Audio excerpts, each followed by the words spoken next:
Ndugu zangu wapendwa, karibuni katika tafakari ya neno la Mungu, na leo tunatafakari masomo ya Dominika ya tatu ya mwaka A, mwaka wa kanisa. Ni Dominika ambayo inajulikana kama Dominika ya neno la Mungu. Somo letu la kwanza siku ya leo linatoka katika kitabu cha nabii Isaya sura ya 9 aya ya kwanza mpaka aya ya 4. Somo la pili ni waraka wa kwanza wa Mtume Paulo kwa Wakorintho sura ya kwanza aya ya 10 mpaka aya ya 13 na ile aya ya 17.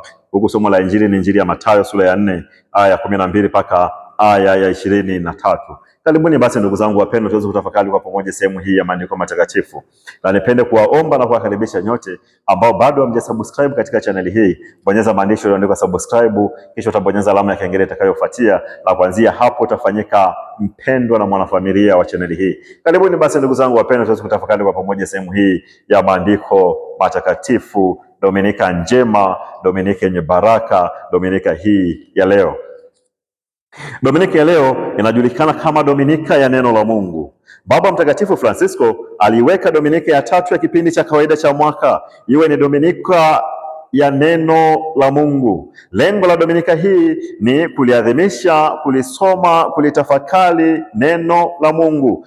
Katika barua yake ya kitume Motu Proposio inayojulikana kama Aperuitis Iris, yani wakafunuliwa akili zao wapate kuelewa maandiko. Katika barua hiyo Baba Mtakatifu Francisco aliyeitoa rasmi tarehe 30 ya mwezi Septemba ya mwaka 2019 alitangaza rasmi kwamba kila Dominika ya tatu ya kipindi cha kawaida cha mwaka itakuwa ni Dominika mahususi kwa ajili ya neno la Mungu. Baba Mtakatifu katika kutangaza kwake tarehe hiyo ilikuwa ni tarehe ambayo kanisa linasherekea sikukuu ya Mtakatifu Jerome, jalimu lililotafsiri maandiko matakatifu katika lugha ya Kilatini. Mtakatifu Jerome aliwahi kusema ya kwamba ujinga wa kutokuyajua maandiko matakatifu ni ujinga wa kutokumjua Kristo.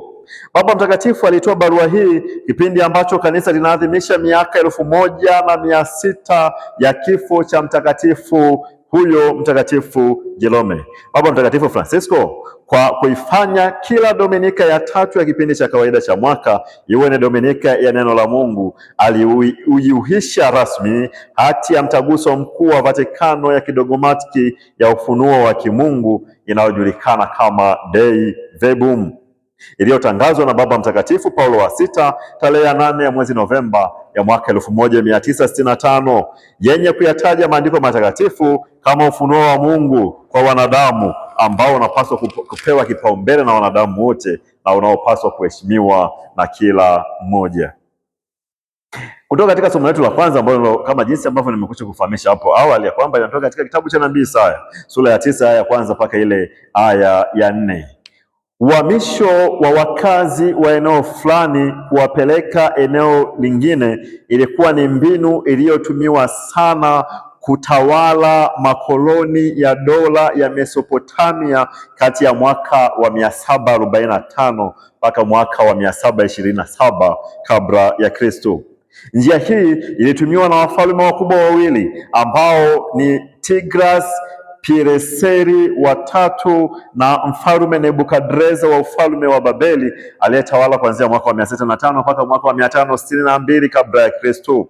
Mbinu hii ilitumika kwa lengo la kuondoa upinzani kwa watawaliwa, kukusanya nguvu kazi ya uzalishaji na kuwatiisha watawaliwa wawe chini ya mamlaka moja ya mfalme mmoja. Uhamisho mashuhuri ni ule uhamisho wa Babeli ambao mfalme Nebukadreza aliwahamisha Wayahudi kutoka katika ufalme wa kusini au ufalme wa Yuda na kuwachukua mateka utumwani Babeli. Uhamisho huu ulifanyika kwa awamu mbili. Awamu ya kwanza ilikuwa ni mwaka wa 597 na awamu ya pili ilikuwa ni mwaka wa 586, ambapo mfalme Nebukadneza alivunja hekalu la Yerusalemu na kuwahamisha wakazi wengi na kuwapeleka utumwani Babeli.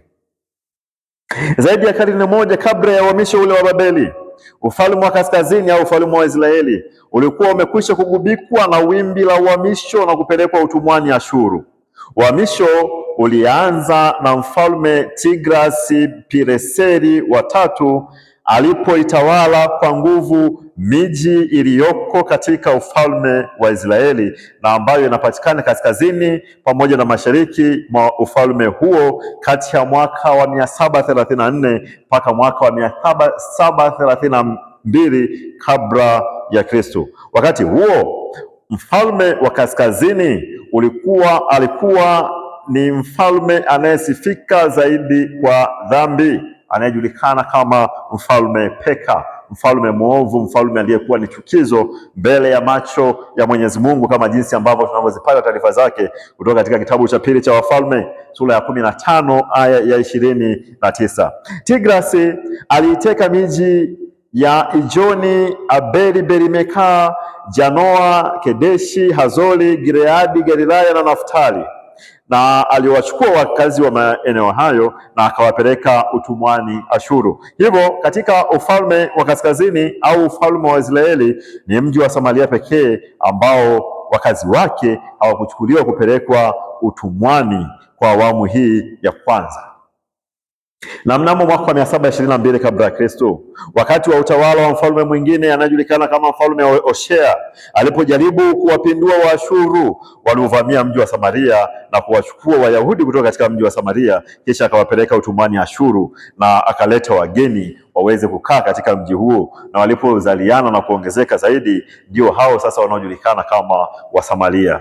Ndiyo sasa katika somo la kwanza nabii Isaya anawaonya wakazi wa ufalme wa kusini, ufalme wa Yuda, wajiadhari wasije wakapelekwa na wao utumwani kama jinsi ambavyo ndugu zao walivyopelekwa utumwani kwa sababu ya dhambi zao. Kwa hiyo Mwenyezi Mungu aliruhusu watu wake hao wapelekwa utumwani kwa sababu walikuwa wakimkosea Mwenyezi Mungu kwa dhambi zao. Walikuwa ni watu wasiokuwa wasikivu na watiifu katika neno la Mwenyezi Mungu na sheria yake. Mwenyezi Mungu akaamua kuyaruhusu mataifa yenye nguvu yawachukue na yawapeleke utumwani, yawatese na kuwashurutisha ili waweze kujifunza ni moyo wa utiifu kwa Mwenyezi Mungu. Lakini vile vile nabii Isaya anawafariji Waisraeli walio utumwani ya kwamba Mwenyezi Mungu atawakumbuka na atawaokoa, wawe na wavumilivu na wenye subira. Ukombozi wao utakuja kama nuru inayomulika gizani. Mateso yao yatafikia ukomo. Na nabii Isaya hapa anatabiri juu ya kuja kwa Masia ambaye atakuwa ni mkombozi wao, atakayewatoa kutoka katika utumwa huo wa dhambi na kuwaingiza katika utumwa sasa, na kuwatoa katika utumwa wa dhambi na kuwaingiza katika utiifu wa sheria ya Mwenyezi Mungu, na hapo watafanyika ni watoto wa Mwenyezi Mungu na wataishi kwa amani bila ya kuwa na shida yoyote. Katika somo la pili ambalo linatoka katika waraka wa kwanza wa Mtume Paulo kwa Wakorintho sura ya kwanza aya ya 10 mpaka aya ya 16, sura ya kwanza aya ya 10 mpaka ile aya ya 13 na ile aya ya 17. Tunafahamu ya kwamba Paulo alianza kuhubiri katika mji wa Korintho kipindi ambacho Galio alikuwa ni liwali wa Akaya. Galio alikuwa ni liwali wa Akaya kuanzia tarehe ya kwanza ya mwezi wa 7 ya mwaka 51 mpaka tarehe ya kwanza ya mwezi wa 6 ya mwaka 52. Galio huyu ambaye ni liwali wa Akaya alikuwa ni kaka wa mwanafalsafa mashuhuri wa Kirumi anayejulikana kama Seneca. Hivyo basi kuhubiri kwa Paulo huko katika mji wa Korintho pamoja na kushtakiwa kwa Paulo kwa Galio liwali, inakadiriwa ilikuwa ni baada ya mwaka 50 baada ya Kristo. Ikumbuke kwamba utumwa wa Paulo katika mji wa Korintho ilikuwa ni kipindi cha safari yake ya pili ya kimisionari. Na safari hii ya pili ya Paulo ya kimisionari ilikuwa ni kati ya mwaka 51 mpaka mwaka 54 baada ya Kristo. Paulo alifundisha huko, akawaongoza watu katika toba na kuanzisha kanisa katika maeneo hayo. Baada ya Paulo kuondoka huko na kwenda katika mji unaofuata, mji wa Efeso, anapata taarifa kutoka kwa familia ya Koroe juu ya uwepo wa matatizo mbalimbali katika kanisa la Korintho. Kwa mfano, wapo waliokataa ya kwamba Paulo sio mtume. Hivyo yote aliyoyafundisha kama Paulo sio mtume yalikuwa hayana hadhi ya kitume. Na kama ni hivyo hayana hadhi ya kitume, mafundisho ya Paulo yasiokuwa na hadhi ya kitume, hivyo hayajatoka kwa Bwana wao ambaye ni Yesu Kristo. Na kama ni hivyo hayajatoka kwa Mungu. Kwa hiyo kwa maneno mengine, Paulo alifundisha yale ambayo anajisikia. Lakini vile vile kulikuwa kuna mipasuko, kutokukubaliana baina yao na mambo mengine na matatizo mengi. Hivyo basi ndio Paulo anachukua kalamu na karatasi, anaandika barua hii kwa Korinto kwa ajili ya kuwaelekeza na kuwafafanulia vizuri maandiko ili wabaki katika misingi ambayo yeye mwenyewe ameianzisha. Katika somo letu la pili siku ya leo, kama jinsi ambavyo nilivyokufahamisha hapo awali, ya kwamba inatoka katika kitabu hiki cha waraka huu wa kwanza kwa Korinto sura ya kwanza aya 10 mpaka aya 13, ni ile aya 17. Tunafahamishwa ya kwamba kulitokea utengano na mvutano miongoni mwa waamini wa kanisa la Korinto. Wako waliofuata mafundisho ya Paulo, wako wengine waliofuata mafundisho ya Apolo, na wako wengine waliofuata mafundisho ya Kefa ndani ya jumuiya moja ya Wakristo au kanisa moja la Wakristo. Lakini wako waliojitenga wakasema, sisi ni wa Paulo, tunamsikiliza Paulo na tunafuata kile ambacho alichotufundisha. Wako wengine wakasema, hapana, sisi tunamfuata Apolo na tunasikiliza yale yote ambayo Apolo ametufundisha, hivyo hatuna haja ya kumsikiliza Paulo wala kumsikiliza mtu mwingine. Na wako wengine waliosema, basi sisi ni watu wa Kefa, mtume Petro, kwamba sisi tunamfuata mtume Petro, hatutamsikiliza Apolo wala hatutamsikiliza Paulo. Kwa hiyo ikawa imetokea mgawanyiko huo katika kanisa hilo la Wakorinto. Kundi la Kefa liliamini katika kushika sheria za Musa na kutahiriwa kama njia ya wokovu, wakati kundi lile lililofuata Paulo liliamini kwamba utimilifu wa sheria hizo za Musa uko katika Kristo, hivyo hakuna ulazima wa kushika sheria za Musa bali kushika mafundisho ya Kristo na kubatizwa kama njia ya kupata wokovu. Pia wako waliomfuata mwanafalsafa mashuhuri wa Alexandria anayejulikana kama Apolo, aliyefundisha ya kwamba wokovu huja kwa njia ya kufuata akili peke yake. Paulo anawasihi waondoe aibu hii miongoni mwao, bali washikamane wao kwa wao na wafahamu ya kwamba Paulo, Apolo pamoja na Kefa wao ni wajenzi wa kanisa moja la Kristo mmoja. Hivyo baina yao hakuna ambaye anayejenga kwa Kefa, hakuna anayejenga kwa Apolo, wala hakuna anayejenga kwa Paulo. Wote wanajenga kwa Kristo mmoja, kama jinsi ambavyo Kristo ni mmoja. Na waamini hawa kanisa la Korinto wanapaswa wawe na umoja, wanuie mamoja, na maamuzi yao yawe ni maamuzi ya umoja. Imani yao iwe ni imani iliyojengwa katika misingi ya umoja, imani moja, na yote na maelewano yao yawe katika umoja. Paulo anakemea, anaonya na anakaripia utengano huu ambao ulianza kuchipuka na kuibuka ndani ya kanisa la Korinto. Anawakumbusha kwamba ninyi ni mmoja na Bwana wetu sisi wote ni Kristo ni mmoja. Sisi sote tunapaswa tuwe wamoja. Mafundisho haya tunayowapeni ni mafundisho yanayolenga katika umoja, kama jinsi Mungu alivyo umoja, na sisi vile vile tunapaswa tuwe wamoja. Na Kristo ameshawahi kusali na kuliombea kanisa na kuombea waamini wanapaswa wawe na umoja kama jinsi yeye na Baba walivyo na umoja, kama tunavyosoma katika Injili ya Yohana sura ya 17 aya ya 21. Katika somo la Injili siku ya leo, ambao ni Injili ya Mathayo sura ya 4 aya 12 mpaka aya 23. Katika Injili Yesu anaanza rasmi kazi ya kuhubiri katika mkoa wa Galilaya, huko maeneo ya Kapernaumu, kando ya ziwa Zabuloni na Naftali. Yesu anaanza kuhubiri baada ya Yohane Mbatizaji kuwa amefungwa na kutupwa gerezani.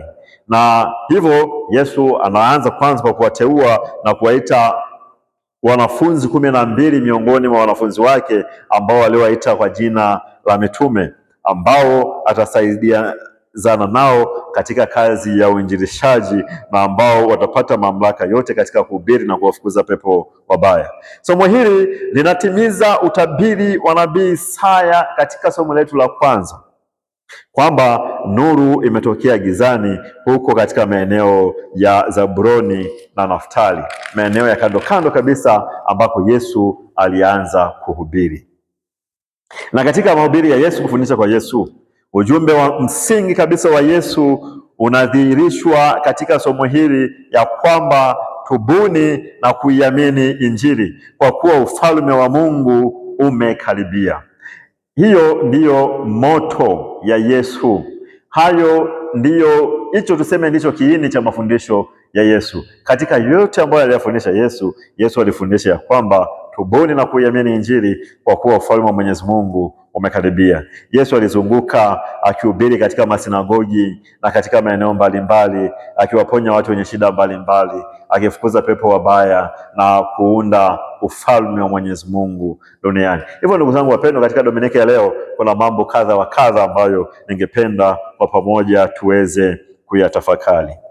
Jambo la kwanza, tunakumbushwa leo tunavyoadhimisha Dominika ya leo kama Dominika ya neno la Mungu. Maneno yanayotukumbusha leo ni neno moja ambalo linatoka katika kitabu cha Zaburi sura ya 119 aya ya 105. Maneno hayo ambayo yanasema ya kwamba neno lako ni taa ya miguu yangu na mwanga katika njia yangu.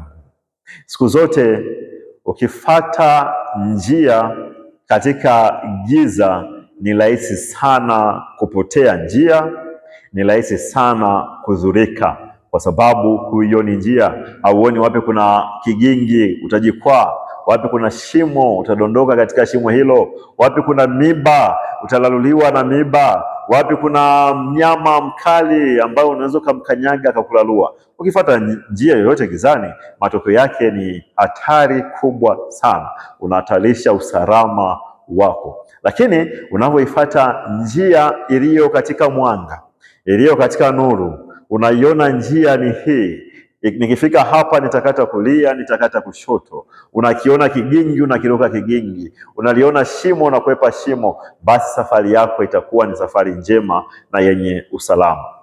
Hivyo ndivyo ambavyo lilivyo neno la Mungu. Mzaburi anatuambia kwamba neno la Mungu ni taa ya miguu yangu na ni mwanga katika njia zangu. Neno la Mungu ndilo ambalo linayaongoza maisha yetu, tuweze kusafiri katika safari ya maisha hapa salama, bila kupata shida yoyote inayohusiana na usalama wa roho zetu. Neno la Mwenyezi Mungu siku zote linatuongoza katika njia ambayo ni sawasawa. Neno la Mwenyezi Mungu lina majibu ya changamoto zote za maisha. Neno la Mwenyezi Mungu lina utatuzi wa matatizo yote ya maisha. Neno la Mwenyezi Mungu linatoa dira katika uelekeo wowote ule wa maisha. Neno la Mwenyezi Mungu linajibu matatizo mbalimbali ya wanadamu. Hivyo basi, jambo la msingi kulifahamu sisi kama Wakristo siku ya leo, neno la Mwenyezi Mungu linapaswa liwe ndani yetu, na neno hilo sasa ndilo ambalo linapaswa liongoze maisha yetu. Jambo la aibu na la kushangaza ni kwamba tulio wengi, Wakristo wengi, sisi ni wavivu na ni wazembe kujifunza neno la Mwenyezi Mungu. Hatutafuti mwanga ambao utayaongoza maisha yetu, hatutafuti mwanga ambao utaongoza kila hatua katika njia hii ya maisha. Ndio matokeo yake ni nini? Tunaingia katika matatizo ambayo yasiyokuwa na msingi, au mfumo wa maisha ambao haumpendezi Mwenyezi Mungu. Daima kumbuka ya kwamba tunapaswa tuliweke neno la Mwenyezi Mungu katika maisha yetu, liyaongoze maisha yetu. Mungu anasema nini juu ya hiki ambacho tunataka kukifanya? Anakataza au anaruhusu? Mwenyezi Mungu ananiongoza vipi katika maisha yangu niweze kusafiri salama hapa duniani na niweze kufikia utimilifu wa kimungu huko mbinguni?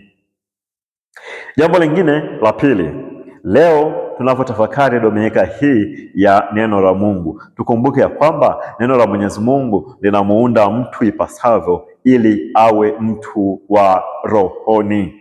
Hivyo basi, na sisi vile vile tunapaswa kuwa watu wa rohoni.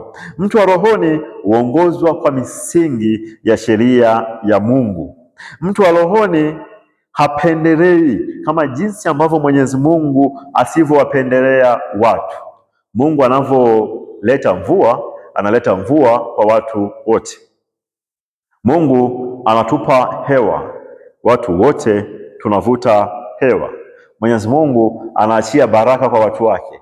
Mungu anavyoleta mvua au jua, aamrishi ya kwamba jua hili basi liwachome wadhambi au liwachome walio wema, au mvua hii inyeshe kwa wadhambi au inyeshe kwa wema. Au Mwenyezi Mungu anapenda watu wote. Lakini sasa sisi wanadamu ni wabaguzi, kama jinsi ambavyo Paulo anatuelekeza katika somo la pili.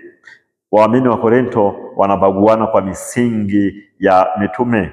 Wako wanaosema ya kwamba sisi tutakuwa ni wa Apolo, sisi tutakuwa wa Kefa, au sisi tutakuwa wa Paulo. Wanabaguana. Ndio Paulo anaandika barua hiyo kwa kuwakemea na kuwaonya kwa ukali kabisa ya kwamba ninyi mnapaswa muwe wamoja. Hivyo basi, ndugu zangu wapendwa, mtu wa rohoni si mtu mwenye ubaguzi. Katika ulimwengu tuliopo leo, ubaguzi umekuwa ni kikwazo na ni chukizo kubwa sana. Sisi wanadamu tunabaguana na kupendeleana. Siku hizi haijalishi unajua nini, bali unamjua nani.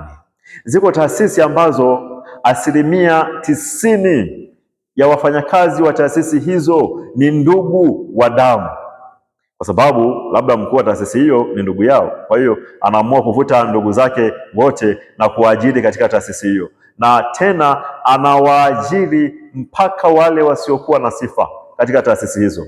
Tunashuhudia katika dunia ya leo upendeleo, ubaguzi. Wako watu ambao wanawaajiri watu wengine kwa misingi ya kabila lao, kwamba huyu ni mtu wa kabila langu, tunatoka katika kijiji kimoja, tunatoka sehemu moja, basi kaa katika nafasi hii hata kama hana sifa. Tunashuhudia hayo. Wako ambao wanabaguana kwa misingi ya dini, na sasa hilo ndilo ambalo linaloshamiri. Huyu ni mtu wa dini yangu, basi nitamweka hapa. Huyu sio mtu wa dini yangu, hafai. Hata kama yule ambaye anaweka katika nafasi ile si mtu mwenye sifa hizo, watu wako radhi kumwacha hata mtu mwenye sifa, na akapewa nafasi hiyo mtu asiyekuwa na sifa kwa misingi ya kidini, kwamba huyu ni mtu wa dini yangu, huyu ni mtu wa kabila langu, huyu ni mtu wa maeneo yangu, huyu ni mtu wa mkoa wangu, huyu ni mtu wa rangi yangu, na vitu vya namna hiyo. Ni mambo yasiyofaa na ni mambo ambayo Mtume Paulo anayakemea, hayapendezi na ni chukizo kabisa kabisa kwa Mwenyezi Mungu. Sambamba na ubaguzi huo, vile vile kuna kitu kingine ambacho kimeingia sasa katika mioyo ya watu na masikio ya watu, ambacho ni rushwa. Rushwa hii unatafuta upendeleo kwa mtu huyu akupendelee, hata kama hauna sifa hizo, lakini unatoa kitu kidogo akupendelee. Au mtu mwingine yuko tayari kuwasaidia watu ambao atapata maslahi zaidi kutoka kwake. Ni mambo ya ajabu, ni mambo ya kushangaza, na ni mambo kwa kweli ambayo yanayoumiza. Sisi sasa kama Wakristo, kama watu wa rohoni, tunapaswa tuwe vioo. Kwetu sisi ubaguzi, upendeleo iwe ni mwiko. Tenda haki kwa watu wote. Haijalishi ni mtu wa kabila lako, haijalishi ni mtu wa dini yako, haijalishi mtu huyo umesoma naye, haijalishi mtu huyo umekuwa naye, haijalishi mtu huyo wewe na yeye mna mahusiano gani ya pembeni, hiyo ni baina yenu. Lakini linapokuja swala la haki, tenda haki kadri ya jinsi ambavyo mtu anastahili, bila kuangalia mahusiano ulionayo wewe na mtu huyo, mahusiano yenu ya pembeni. Kwa kufanya hivyo, hapo ndiko ambako tunaweza tukasema ya kweli ubaguzi, utengano, sisi tumeushinda. Mtu wa rohoni vile vile ni mtu wa umoja. Daima tukumbuke ya kwamba popote pale ambapo sisi wa Kristo tunapoishi, tuishi kwa umoja. Maneno hayo sala hiyo alisali Yesu kwa ajili yetu sisi, akimwomba Mwenyezi Mungu kwamba Baba, kama jinsi ambavyo mimi na wewe tulivyo na umoja, basi vile vile na watu hawa wawe na umoja, kama ambavyo anayasema katika lugha yalivyotafsiriwa na Mtakatifu Jerome katika lugha ya Kilatini: Scuti tu pater in me et ego in te et ipsi in nobis sancti, na wawe na umoja kama jinsi ambavyo sisi tulivyo na umoja. Umoja kwetu sisi wa Kristo ni nguvu. Tukiingiza utengano, tutakuwa tunapotea na tutaharibikiwa kabisa. Hakuna mtu yoyote ambaye amefaidika na utengano, haipo. Hakuna jamii yoyote ambayo imefaidika na utengano, haipo. Jamii zote zenye nguvu, jamii zote zilizofanikiwa, mataifa yote yenye nguvu na kufanikiwa ni mataifa ambayo yalikuwa na umoja baina yao. Na mpaka kuna baadhi ya mataifa ambayo yameungana majimbo mbalimbali ili kuweza kuunda taifa moja lenye nguvu. Siku zote kumbuka hilo, umoja ni nguvu na utengano ni udhaifu. Daima tuwe wamoja katika imani yetu, wamoja katika jamii zetu, wamoja katika familia zetu, na umoja kwetu uwe ni wimbo tunaopaswa tuuimbe siku zote. Kumbuka, umoja ni nguvu, utengano ni udhaifu. Katika tafakari hii ya leo, ni mimi Padre Kefa wa jimbo hili la Geita. Awabariki na kuwalinda Mungu Mwenyezi, Baba na Mwana na Roho Mtakatifu. Muwe na Dominika njema.